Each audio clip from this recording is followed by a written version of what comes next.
So welcome everybody in person and on Zoom. Thank you for your patience today. We had some technical difficulties connecting to Professor Jalal, Dr. Jalal, who is coming to us from Amman, correct? Yes, I'm based in Amman, yeah. Yes. So today's topic is the evolution of Palestinian refugee camps in Jordan, the evolution of the Palestinian refugee camps in Jordan, institutional, socioeconomic, and political aspects. And our guest speaker is Dr. Jalal Al-Husseini. He's an associate research fellow at IFPO, based in Amman since 1997. He has been involved both as a coordinator and as a participant in academic and applied research projects on refugee issues and more generally on the political and socioeconomic developments in the Middle East. His field work has mainly covered Jordan, Lebanon, and Palestine, Syria also, around issues related to the political modalities of refugee integration and the role of local governments and international assistance agencies, UNRWA, UNHCR. He has also regularly supervised master's and PhD students working on similar issues. Holder of a PhD, obtained the Graduate Institute of International Studies, Geneva, University of Geneva, with a doctoral dissertation on the political dimensions of UNRWA mandate. He has more recently specialized in political significance of the diaspora, or the Palestinian diaspora. In this vein, he has recently conducted a 5-year program on the Palestinian diaspora involving a dozen researchers from Europe and from the Middle East that he has resulted in a book, Les Palestiniens entre État et Diaspora, published by a EESMM, Katala, in December 2011. This is an earlier book. More recently, he has studied and published on the political and socioeconomic impacts of refugees from Syria on Jordan. Please welcome Dr. Jalal Al-Husseini. So good evening here in Amman. Thank you for inviting me to talk about this interesting topic. So the presentation is about the institutional, the political, and the socio-economic factors pertaining both to the establishment and the evolution, the development of the Palestinian refugee camps in Jordan. Most of what I'm going to say is, partly applicable to camps in other Arab host countries, in Lebanon, Syria, the West Bank, and in Gaza. So in Jordan, you today have 13 refugee camps. 5 of them were established after following or in the wake of the first Arab-Israeli conflict of 1948 and the exodus that followed, and what the Palestinians call the Nakba, the catastrophe, and all the others were set up following the the 1967 Arab-Israeli war, when about 400,000 Palestinians from the West Bank and Gaza were displaced into Jordan. So let me just. I cannot move it. Yes. So here we have a small map. I'll come to those camps a bit later, and the number of camp refugees a bit later. But you see that they were all concentrated in the north of Jordan between 1949, when the first refugee camp was set up in Zarqa, until the last ones following in 1968 and 69. So let us start with. Let me go first to my second slide. Take some time. Okay. So of course, the 1948 Palestinian exodus has had a significant demographic and socio-economic impact on the Arab host countries, including Jordan. I should say mostly Jordan. So Jordan at that time was in the early 50s was composed of two parts: Transjordan and the West Bank. I will only limit this presentation to the East Bank with Transjordan, which corresponds to today's Jordan, contemporary Jordan. So in Transjordan, about 70,000 refugees from former Palestine came to Jordan, which corresponded to about 15% of the population. The biggest impact came from the annexation of the West Bank, when Jordan had to accommodate about 400,000 refugees. But as I said, I will limit my presentation to the East Bank, today's Jordan. So whatever the numbers at that time, the situation of refugees was supposed to be temporary.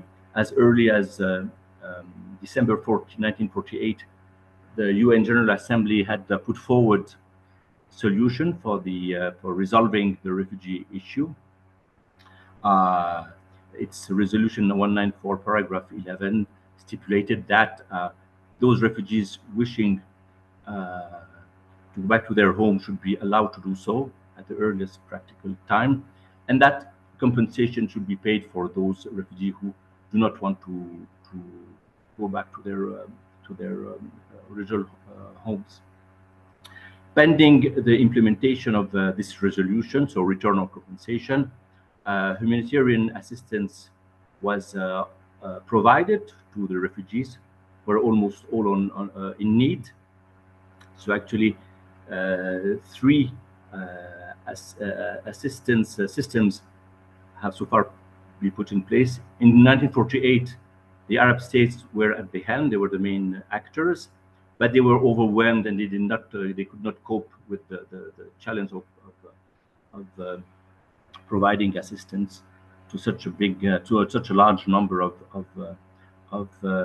refugees. But more than that, and this is the most important thing, it's that they believe that since the refugee issue was a consequence of the creation of the State of Israel, that the UN had supported, the UN should be in charge of the humanitarian assistance to the Palestinian refugees. So in late 48, early 49, the first UN system was put in place, and this is when the first refugee camps were erected. This is under the aegis of a new agency, the UN Relief Agency for Palestinian Refugees in the Near East, which is purely humanitarian, i.e., under the system, humanitarian assistance, mainly in terms of relief, blankets, food, tents for the early camps were provided to the refugees. But by September 49, it appeared that the refugees would not be able to go back, mainly because of Israel's refusal to implement Resolution 194, the right of what the refugees call the right of return. So some middle range or more durable solution than humanitarian assistance should be provided to the refugees, mainly through the integration of the refugees in the local labor markets, and mainly through their involvement in a works program. So a new agency, UNRWA, that maybe you have heard about, the United Nations Relief and Works Agency for the Palestinian refugees in the Middle East, was created in order to implement what would today be called the nexus between humanitarian assistance and development, i.e., within 1 year, and this looks a bit crazy today or too over ambitious, within 1 year, all those at one point at that time there were about 1 million Palestinian refugees across the Near East, were expected to be put to work to become self-supportive, and to be self-reliant, and give back their card of registered refugees, and integrate the host communities without giving over their political rights under 194, without any prejudice to these rights, as the UN resolution insisted. Quite expectedly, the UNRWA's initial mandate, this nexus, failed. Firstly, because of the poor absorptive capacity of the local economies, including and maybe mostly Transjordan. There were not enough jobs to absorb such a large number of refugees, but also and mainly, as UNRWA insisted, most of the refugees didn't want neither to receive rations nor to work. They all wanted to go back to their homes, and this claim was, of course, validated or was grounded on the UN, or was reinforced by UN Resolution 194. UNRWA tried to implement throughout the 50s other reintegration schemes, large resettlement schemes in the Sinai, for instance, in the Jordan Valley, in northeast of Syria, but none of them worked. In 1959, UNRWA decided to terminate its collective reintegration mandate and to focus on individual integration mainly through education. So this is how the refugees continue to be registered with UNRWA and benefit from its at the beginning its relief assistance, which included education, primary education, and health. And then these two programs, health and education, became bigger and bigger, and now are the two biggest, especially education, are the biggest programs. So some kind of assimilation, so integration, I would say, of the refugee took place, and it was easier for refugees in Jordan. Why? Because contrary to the recommendation of the Arab League that recommended that the Palestinian refugees should not be granted citizenship out of respect for their Palestinian nationality and their right of return, Jordan provided citizenship to its refugees without reneging on their right of return. So some kind of functional citizenship, whereby would allow these refugees that would then be called Jordanians of Palestinian origin to be part of Jordan society and to fully integrate or contribute to Jordan's drive to a modern state. Yet, sorry, I have to switch to the next slide, but I cannot. Okay, but still, a small percentage, less than 1/5 of the refugees, were not able to do so. Most of them were jobless, former jobless farmer laborers, and they were not able to find a job. The fact of having citizenship was critical for finding jobs in the, at that time, expanding public sector. So these refugees, these more vulnerable refugees, those who could not afford any decent lodging, caused humanitarian, operational, security issues. Humanitarian because, of course, their lives were at risk. These people were, let's say, vagrants. Their health was and well-being was at risk. They caused also security issues because they would steal to make a living and cause issues in many neighborhoods of Jordan cities.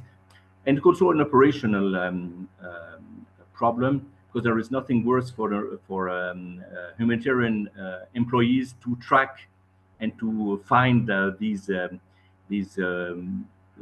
permanently moving refugees to provide them to channel the assistance they need.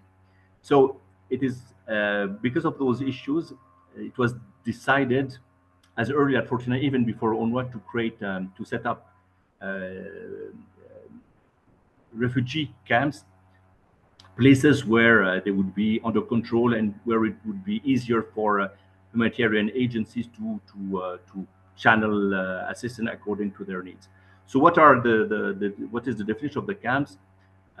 These are plots of land that were placed by the host government, Jordan in that case, at the disposal of humanitarian agencies. So UNRWA since 1950, and they were designed to accommodate those scattered group of destitute refugees. As I said, most of them were jobless former farmers, and to channel humanitarian assistance to them in a more efficient way.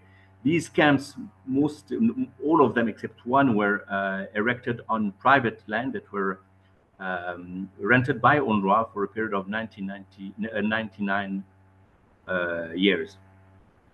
Now, very quickly, these camps took several more than one significance. First of all, of course, they became hubs of humanitarian assistance. In Jordan now, for instance, it was the case in the beginning, still the case today. Jordan, 17% of the Jordanian caseload are camp refugees, but the camps accommodate more than 51% of Jordan's facilities. So these are places that are heavily invested by humanitarian assistance, by UNRWA's facilities. And it's still today one of the most distinguishable marker of the camp, the massive presence of UNRWA.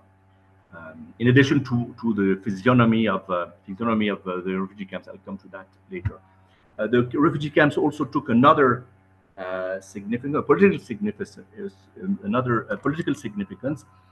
as the main the embodiment or the main marker of the predicament that fell the Palestinian befell Palestinian refugees or the Palestinian people as a whole in 1948 and to a lesser extent in 1967, and also a symbol of the refugees' unfulfilled claim to return, as validated by UN resolution. So the camp have a double significance, one political and one humanitarian, and this is important to remember.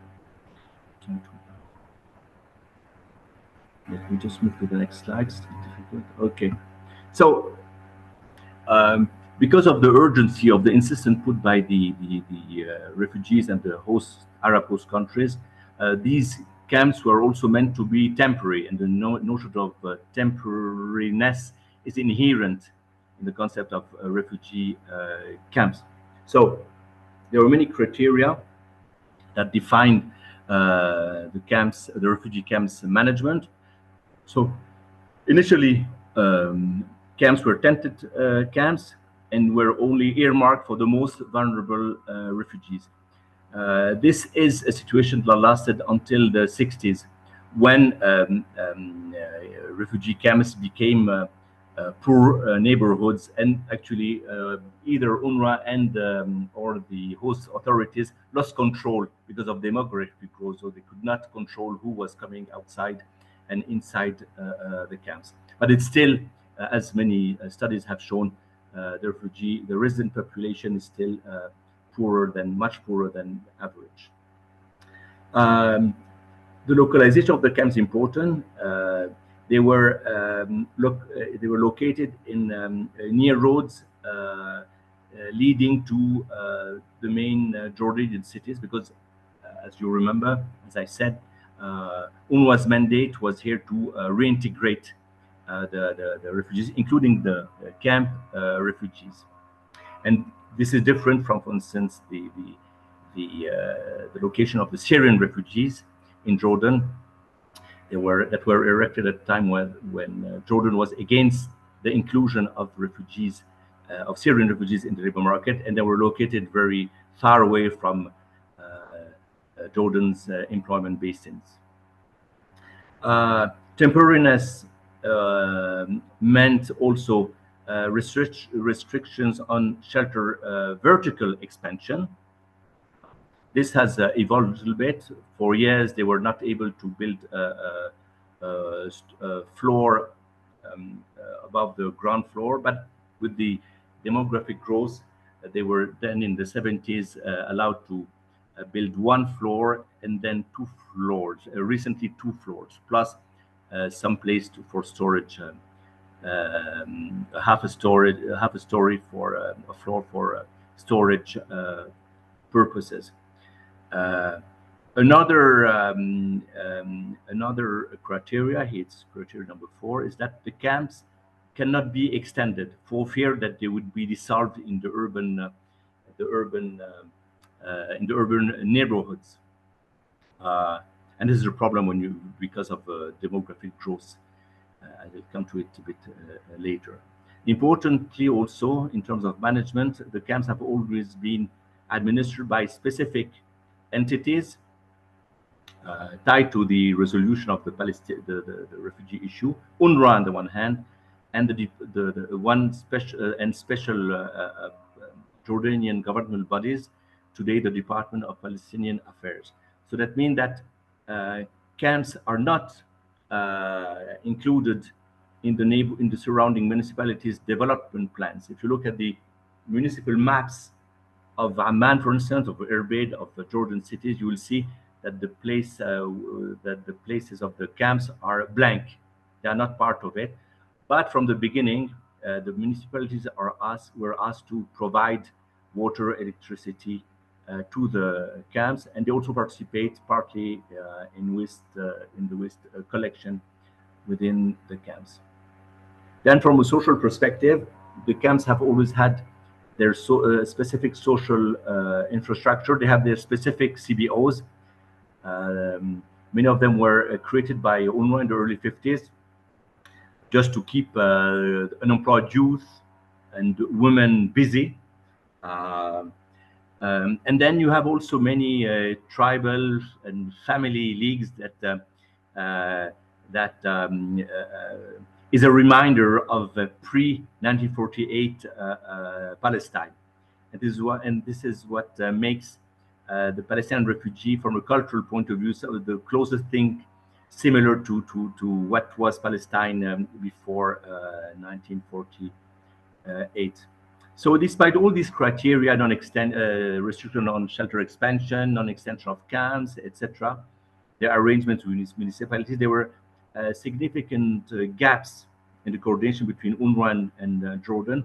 And this has to do with the fact that since refugee camps were supposed to be temporary because of the need to implement the right of return as quickly as possible, they did not, UNRWA and Jordan did not coordinate on such essential issues when you look at the longer term as a coherent urban policy.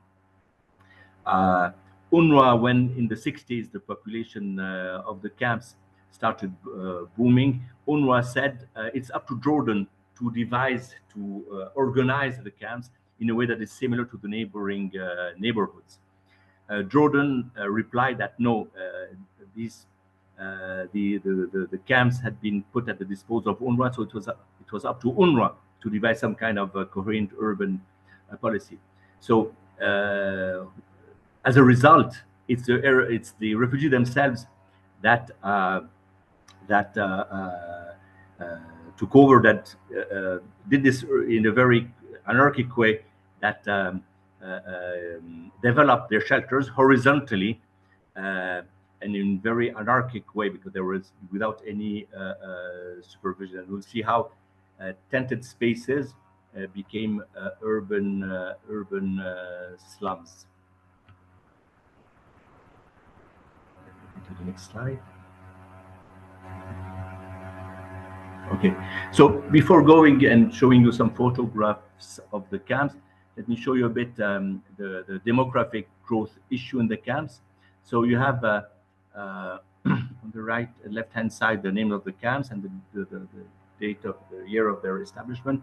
Then you have the expected population that was supposed to inhabit this camp at the very beginning. So these camps were all made for a small number of refugees. Nobody thought that the Palestinian refugee issue would last so long. So on the right-hand side, currently you see that the number of refugees registered in these camps is 3-4 times and sometimes 5 times bigger than what was expected at the beginning, of course.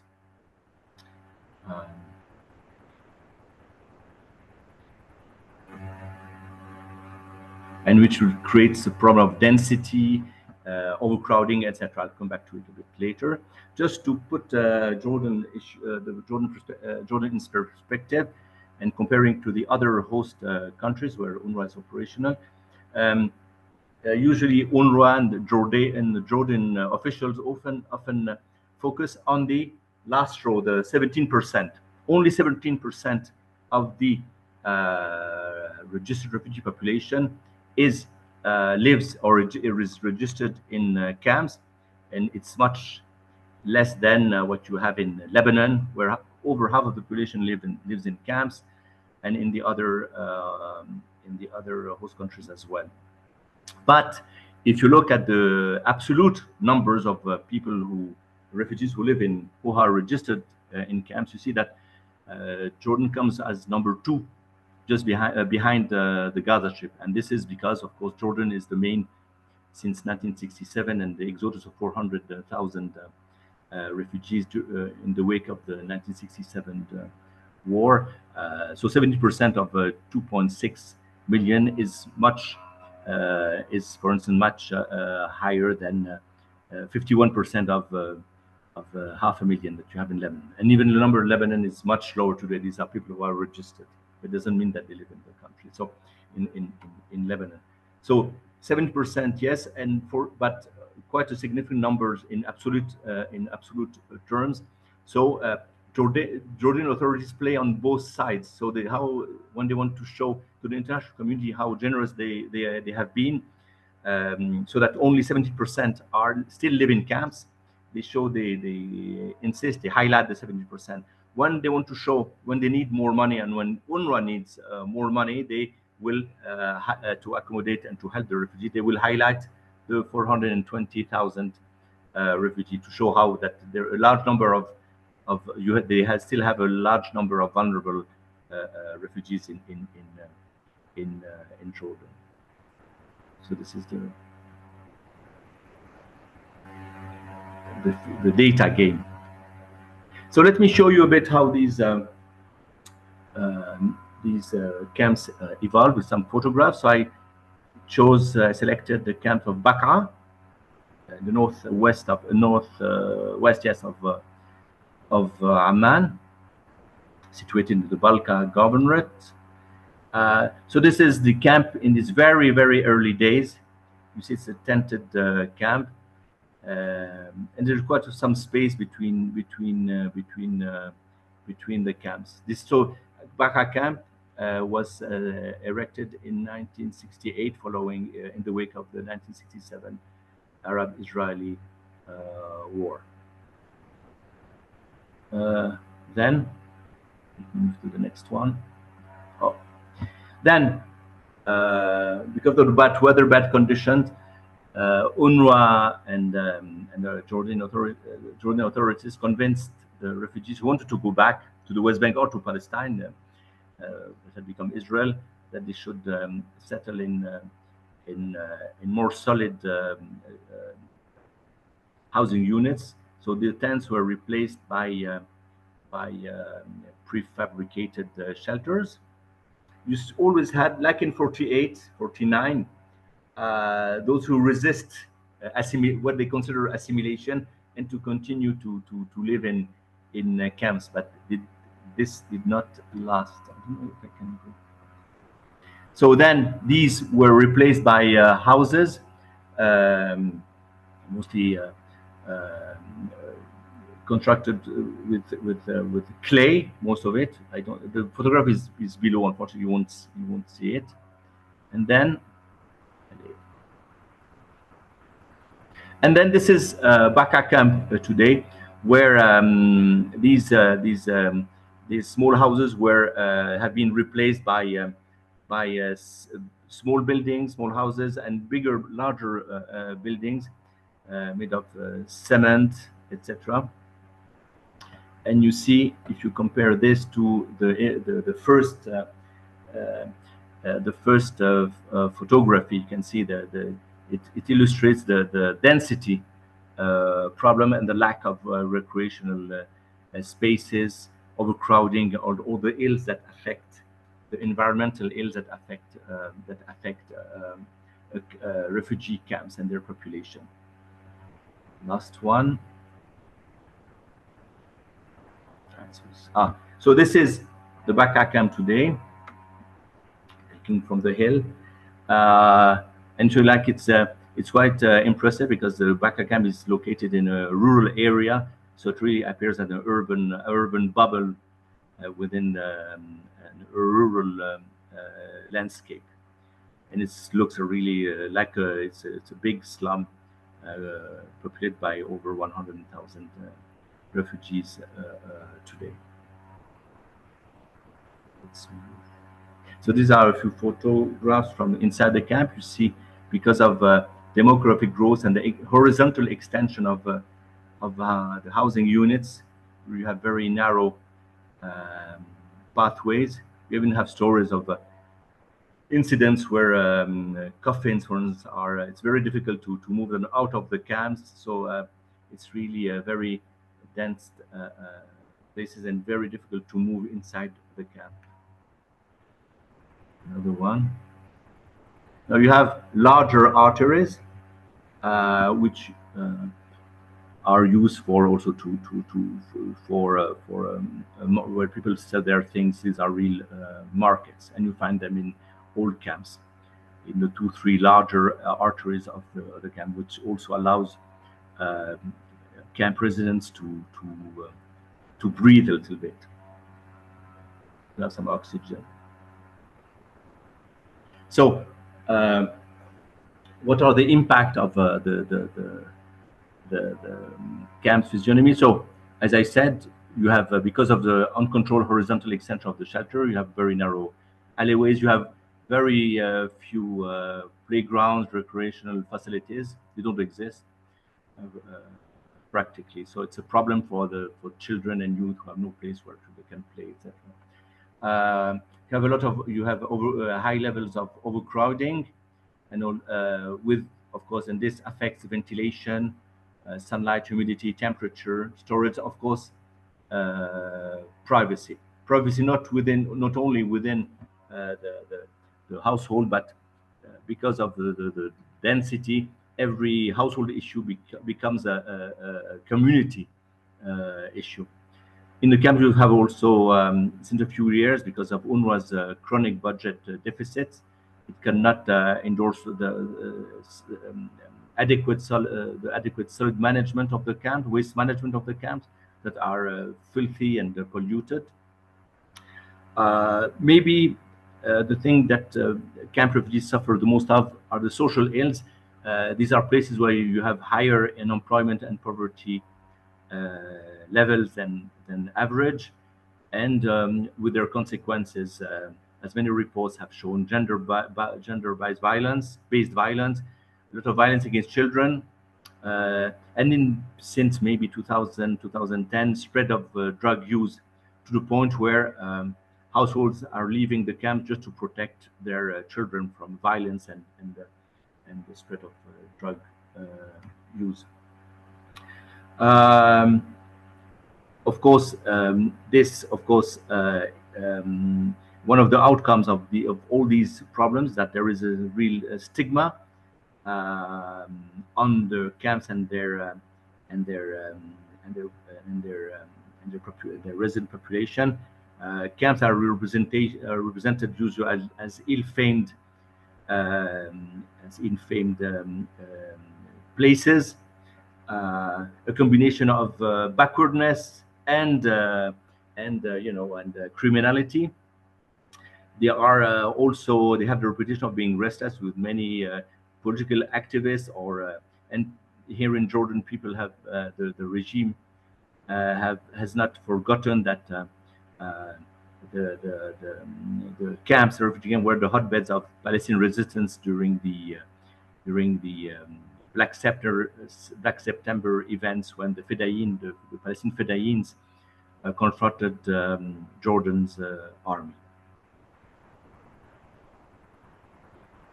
Now, let me go back to the. Yeah. I'm stuck on this one. Now, of course, you have also some positives.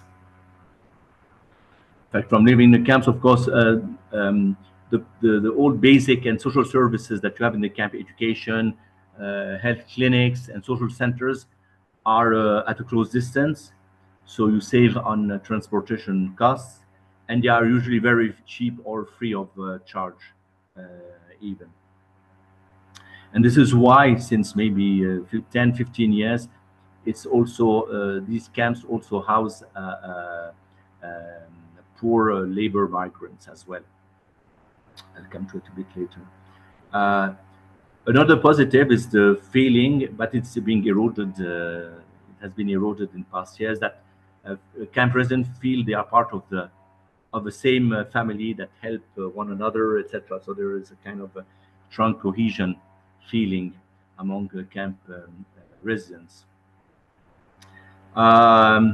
Also, the camp residents feel that they are the last guardians of the right of return. It's a cause of pride, but this has entailed what is criticized today as a politic of misery, where for very long camp refugees have supported, or have on the contrary opposed any large-scale improvement of the camp's physical infrastructure, because they feared that this would mean assimilation and the disappearance of the camps as one of the most visible symbols of the right of the Palestinian predicament, and their struggle for the right of return. So this, what people call, some researchers call, political of misery, has been questioned as early as in the 1980s, but it has remained a taboo issue until the early 2000s, and only limited intervention when they were really needed for security reasons were implemented in the camps, and usually were criticized by opposition parties as a sellout of the refugee cause, which made both UNRWA and the Jordanian authorities very cautious and very hesitant to intervene in order to improve structurally the refugees' existence. Now, everything, I mean, the post-Oslo, the failure of the Oslo process in 2000, with the failure of the Camp David summit in July 2000, and the resumption of the Intifada, was a turning point. This is when Jordan, that had always so far procrastinated big reforms, out of the fact that about half of its population were refugees, so people who were supposed to only to be temporarily in Jordan. This is when they decided to launch these big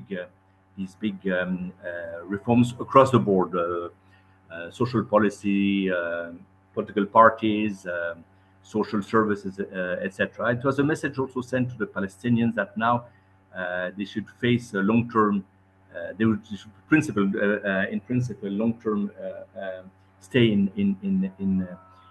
Jordan, without reneging, of course, as usual, or rejecting the right of return. But they should belong more to the Jordan society, and at the same time, also the failure of the peace process made camp refugees more open to durable improvement of their living condition in the camps, despite, of course, concern with regard to the significance of the camps, and it links with the right of return. But this is when the slogan that rehabilitation and improvement of living conditions does not mean that you're selling out your right of return and to accept permanent resettlement outside Palestine. So within this context, The Jordanian government launched it's called social productivity program in the late 90s, early 2000, that aimed at improving the physical infrastructure of all what it's called the poverty pockets in Jordan. And for the first time ever, the refugee camps were included in this national policy. And as a result, since 2002-3, it was the camp's physical infrastructure in terms of water, sewerage, networks, electricity, and road systems were improved. In particular, the sewage system that was in open air before was covered, is underground now, so which makes the street, which has contributed to improve the living condition and in the camp. I'm going to show you now two photographs. This is an area of the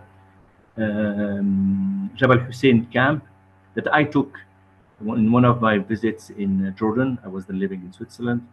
So you can see the unpaved roads, uninhabited places. They were used by drug addicts. This was so before the improvement of the physical infrastructure. And this is a photo that I took, I think, of the same road after the intervention, the upgrading.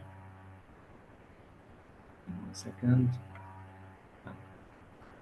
Okay, so you see that the road has been paved, and you can see that this area of the camp that was disconnected from the national road system now is totally connected to it. So it also facilitates the camp refugees movement outside the camps and improve their relations with people outside the camps. So does that mean that we are witnessing the normalization of the refugee camps, that these refugee camps are gradually condemned to disappear? We saw that, of course, as a result of physical infrastructure improvements, upgradings, and also, as I said before, more and more many non-Palestinian refugees are now residing in the camps. So they are still a minority, of course, but they are still visible. Foreign migrants like Egyptians, Sri Lankans, Filipinos, but also Syrian refugees now live in those camps because the rent there is very cheap, and everything is quite cheap. I forgot to tell you, I should have said from the beginning when I talked about the criteria, that most of the land, the camps, except one, so all of the camps except one are located on private lands. But it was accepted, it was in the 60s, that the refugees were owned the usufruct, the use of their shelters. So they are allowed to rent or to even to sell their shelters to non-camp refugees, be it other refugees, Palestinian refugees who are outside camps who now live inside camps, or to any foreigners. There are many students, for instance, special anthropologists who study study Palestinian refugees in camps or camps situation, and who rent shelter for 1, 2, 3 years. However, there are elements of resilience, and camps are there to stay for a while as distinguished places. First, the stalled, of course, field process. The right of return and to compensation continues to represent a unifying claim among refugees, and this is still supported by UN Resolution 194 from 1948, that continues to be validated year after year by the UN General Assembly. In the absence of any solution to the Palestinian refugee issue and the Arab-Israeli conflict at large, and the turbulent regional and local context, host authorities and UNRWA would be very cautious to further assimilate refugee camps, or to invest in large scale intervention that would make the refugee camps similar to other neighborhoods. Then the upgradings in camps have not impacted on the structure of private habitat. Still, you have overcrowding. So what these interventions did, the social protective program, are to improve the utilities, right, water, electricity, but you would have to destroy the whole the entire housing space and to rebuild it according to sound urban management guidelines to improve the situation. Of course, this is not possible, and you still have, of course, the absence of recreation areas in the camps. And of course, and this will take time to disappear, the social and political stigma attached to the camps remain the main feature of the host population. And the city planners' representation of the camp refugees. So it's for a reason that, and of course, one last element that I did not include here. Of course, it's UNRWA is still active, very active in the refugee camps. This is what enables it, allows for the maintenance of the camps. I just finished by recalling that the lands upon which these camps are established were rented for 99 years. So in 20-something years, we'll see what happens to the Hussein and Wahdat camps. Already the private owners of these lands are preparing themselves to reclaim these lands. So this will be an acid test to see to test the commitment of Jordan to the existence of the camps, and even more to the resilience of the Palestinian refugee issue. Okay, I'll stop here and wait for your questions. Are you there? Yes, we're here. I cannot hear you very well.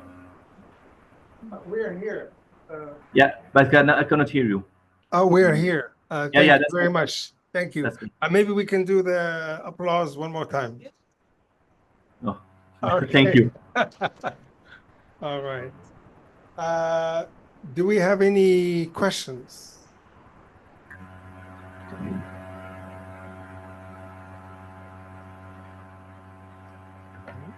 Andrew?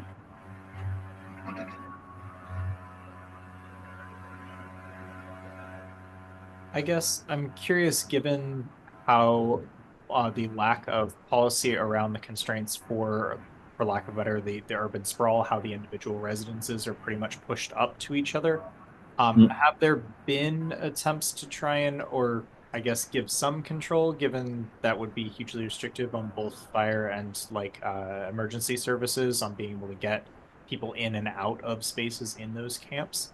Or is it just kind of treated as a, any attempt at trying to or has been met more negatively? Yeah, you've had several attempts since the early 2000s, but it's remained the camps, because of the high density and people live one against the other. Environmental hazards are still very much present, and still continue to be a real issue in the camps, and there is no way to stem that.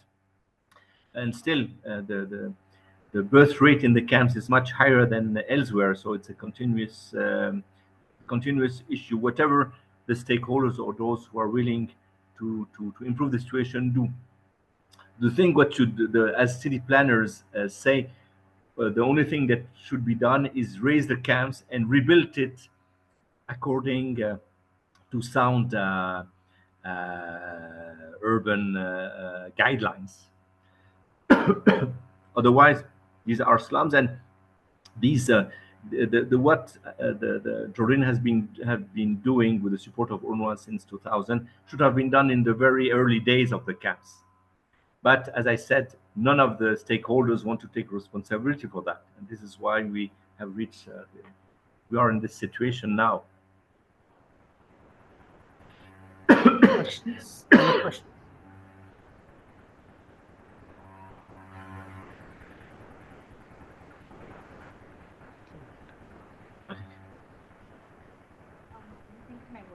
Okay. Dr. Jalal, I guess the question is with refugee camps, another term I've heard about them, especially when you mentioned that in the camp that you were giving us a case study, that it was just connected to the main road, and that really refugee camps are in some ways are kind of internment camps in some ways, that they're really there to limit people's mobility, not to really give them mobility. So what is the philosophy behind refugee camps as in terms of access, mobility? We've been studying refugees in the sense that people are on average refugees for 20 years. We're talking about Palestinian refugees who have been refugees, some of them their whole lifetimes, up to 70 years. What is what is the what is the thinking behind these refugee camps as far as what ought to happen to the people in them? So in Jordan what is a bit specific is that Jordan pushed for the integration of refugees, integration in their social, in the political, up to the 90s, let's say, in the political system. They needed them to build a modern Jordan, including the refugee living in camps. And this is why the camps were located near the big employment basins, so that they could work actually. So this was the philosophy, and still now the refugee camps were never closed, like in many other places in the world where camps are closed. Refugee camps are closed spaces. On the contrary, camps are open, and the camp refugees were always encouraged to go to the next city and work. Actually, this was Jordan's policy. Contrary to Lebanon, for instance, where on the contrary,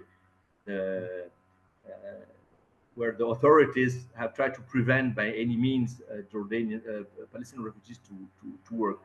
So this was the philosophy.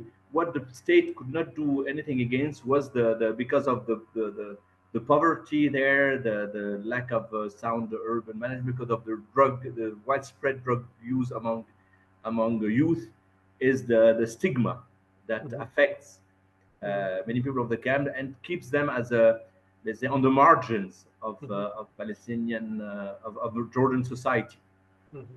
When somebody from outside camps marries somebody from inside camps, it's noted. It's something remarkable. It's commented on. It's quite rare, actually. Even among people of Palestinian background. Exactly. So no,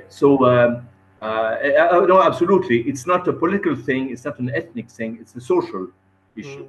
When you come from and for instance, I can tell you an anecdote. For instance, I'm doing now work with UNRWA on their social protection in camps. Whenever I take a taxi and I ask the taxi to drive me to one of the camps, he looks at me and always the same thing. He tells me, "But you look respectable. Why do you want to go to a refugee camp?"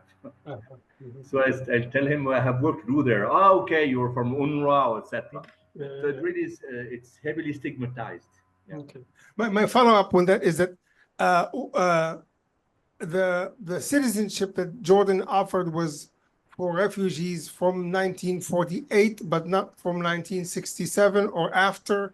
What are the distinctions as far as the citizenship that was offered? Yeah. So the Jordan, as I said, annexed the West Bank.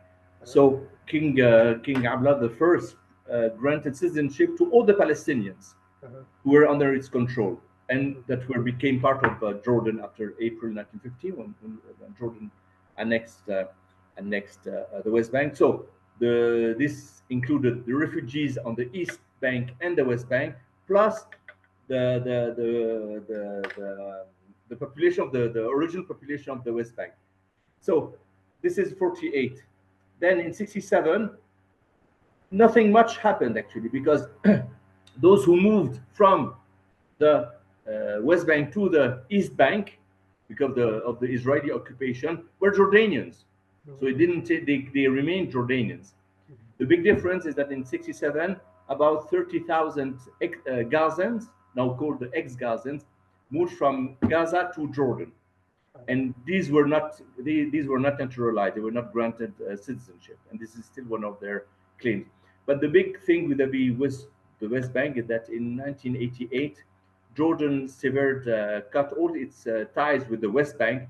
So all these West Bankers who had been Jordanian citizens since 1949, despite the Israeli occupation, became stateless again. And now they are citizens of the so-called Sulta, the Palestinian Authority. So in 67, there was no problem. So now they are all refugees here are Jordanian, except the ex-Gazans, who were offered travel documents, Jordanian travel documents that replace their Egyptian original documents, with which they came in 1967. And they are refugees in perpetuity. There's no chance for them to gain Jordanian citizenship. Well, this is their claim. This is what they want, and this is their claim. But it was refused because Jordanian are reluctant to give them citizenship. First of all, because even in 67 and 68, when they came over, they came from Egypt. Egypt was at loggerheads, had very bad relations with Jordan at that time. And then these ex-Gazans, except those who live in the Jerash camp, called the Gaza camp as well, participated in the Black September events, war. So all this is in the background of the. Is in the background. So what the Jordan did is that those ex-Gazans who have a Jordanian mother, so you know that in Jordan, like in most other Arab states, nationality is transmitted through the father. But still, those who have a Jordanian mother can benefit from civil rights, equal civil rights, but not citizenship. So they have no political rights, and this is not always very well implemented. But this is still their claim, and one day it depends. One day maybe Jordan will be more generous with them and naturalize them. Today they represented 2,000. Okay. We'll take some more questions. I have another question. Is maybe another acid test is the future of UNRWA, because we're hearing a lot about the United States suspending funding, maybe other European countries. The story that Israel concocted about UNRWA employees participating in the Hamas operation a year ago. It's completely fraudulent. And then Europe coming back and funding, and then so there is UNRWA has been vulnerable in the last. UNRWA has had a lot of pressure on it to pressure the Palestinian community as well and the Palestinian Authority. So if you can tell us what is happening at UNRWA, what is its future, and if there is no UNRWA, what might happen to these camps and the Palestinian community who've depended on it? Yeah, so UNRWA has been under pressure. You know, it has suffered from chronic budget deficits, at least since the mid 1970s. So it has done less and less. Actually, it has curtailed many of its programs, but so it still offers the basic of basic services in the fields of education, healthcare, and relief, but to fewer and fewer refugees, and it's mostly active in camps actually. Where UNRWA disappear, it would be chaos, because you cannot expect countries like Jordan and Lebanon to take over UNRWA schools, etc. Already they have had to absorb the Syrian refugees, more than 1 million in Jordan, in Jordan and in Lebanon, and especially Lebanon is going through a very, very bad. They have been through emergency economic situation since 2019, and now they have the war between Hezbollah and Israel. It would be chaos, and one of the nobody knows what would happen, by the way. one of the UNRWA's fundraising strategies was to alert the international community what could happen were it to disappear. All these children would be in the streets because Jordan, Lebanon, Syria would probably refuse to service them as a means of putting pressure on the international community. So nobody knows actually. But here, nobody thinks that it will be the case. That at the end, UNRWA will continue to function less and less probably, but will still remain a significant stakeholder, at least in the refugee camps. But nobody knows. Okay, so more dystopia. Grace?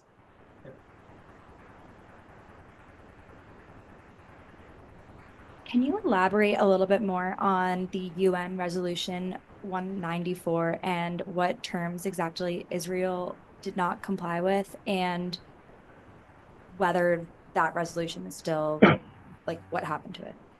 Yeah. So this resolution, as I said, is a flagship of the refugees, the Palestinian refugees claims, was actually drafted by the United States, France, and Turkey in 1948, December 48, and it was based on the findings or the proposal of what was then the UN mediator of the UN in Palestine, Count Bernadotte. It was, by the way, assassinated by Israeli militias in 1948. So this resolution is in line with what the UNHCR does today. It's a customary international law. It's not. It doesn't put forward rights in the fullest sense of the word. These are options. So the first option should be return, because people wanted to return to their homes, and it's easier for international organizations to assist return than to assist people who want to resettle elsewhere. So return was number one. Then, in compensation for those who do not, because we always have people who do not want to return, compensation was there. Was a second option. So number one, return. Second, and compensation as an alternative to return. But both the refugees and the Arab world, compensation was for decades synonym was considered a betrayal of the right of return. The real focus was on the return. Now, in 1949, the UN Conciliation Commission for Palestine organized a peace conference in Lausanne, in Switzerland. The main topic was the refugees, and when you look at the archives, the Israel opposed any return because it believed that returnees could become a fifth column, could destabilize the state of Israel. At one point, it's accepted the return of 1/10 of the refugees, 1/7, depending on how you count them, but not to their homes. They would return to specific location depending on the needs of the new Israeli economy, and this was refused by all stakeholders. Then this resolution is still valid, is still voted year after year, and the UN General Assembly year after year regrets that nothing has been done to implement this resolution, and it's still the flagship of the refugees' claims. Even it's at the core. I remember this quote by this sentence by what was then called the director of UNRWA in 1951, just 2-3 years after the Nakba. He said in his report, every week, dozens and dozens of petitions arrive to our different offices across the Near East. They all tell us that they don't want relief, they don't want resettlement, they don't want anything. They just want to go home. Then he continues saying, now very few of them believe that they will be allowed to go back to their homes, but they don't see why they should give up a right that was given to them by the UN General Assembly. And it's still it's still the mindset of many refugees who don't believe in return 70 years after the departure of their fathers, grandfathers from Palestine. But still, they have a right that is validated, or an option, let's say, that is validated by the UN General Assembly. Why should you give up? Why should it could also be turned into compensation? They could one day ask for, within a new framework, a new context, or new Near Eastern context. So why would you give up something that was offered to you? So this is why the status of 194 is today. It's still there, dormant, but it still exists and still supports, in principle, the Palestinian refugees' claims for return and compensation.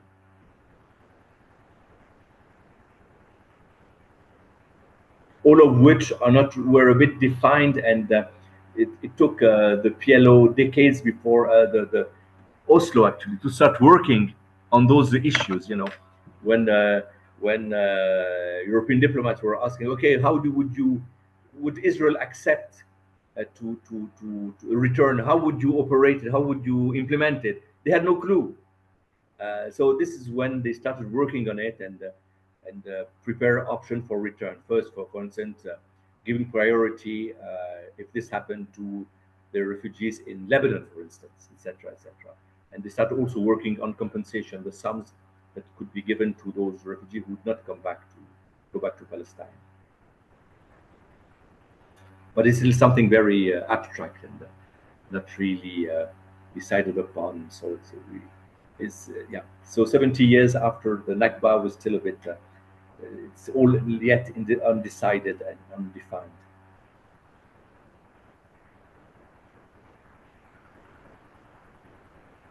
Any more questions?